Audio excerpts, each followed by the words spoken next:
ഇസ്രയേലിന്റെ ആക്രമണശേഷിക്ക് വൻ കരുത്തു പകരാൻ അമേരിക്ക. ദീർഘദൂര ആക്രമണങ്ങൾക്കായി അമേരിക്കയിൽ നിന്നുള്ള ആദ്യത്തെ ബോയിംഗ് KC-46 ഗിഡിയോൺ റിഫ്യൂവലിംഗ് വിമാനം ഇസ്രയേൽ വ്യോമസേനയ്ക്ക് സ്വന്തം.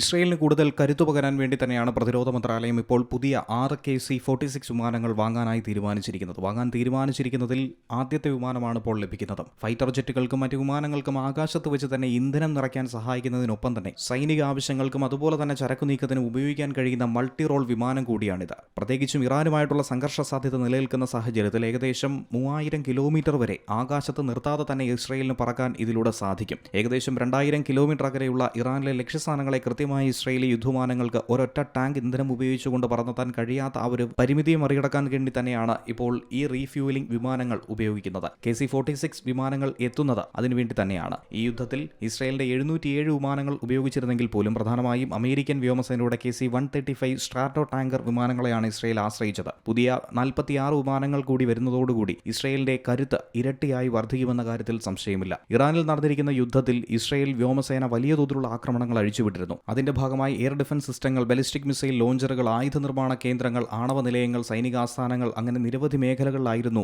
ആക്രമണങ്ങൾ നടത്തിയത്. ഇനി മുന്നോട്ട് നീങ്ങുമ്പോൾ കൂടുതൽ കരുത്തുറ്റ പ്രതിരോധശേഷി വർദ്ധിപ്പിക്കാതെ മുന്നോട്ട് പോകാൻ കഴിയില്ല എന്നുള്ള തിരിച്ചറിവിന്റെ അടിസ്ഥാനത്തിൽ തന്നെയാണ് KC ടാങ്കറുകൾ ഇപ്പോൾ വാങ്ങാനായി തീരുമാനിച്ചിരിക്കുന്നത്. International desk, Zee Malayalam news.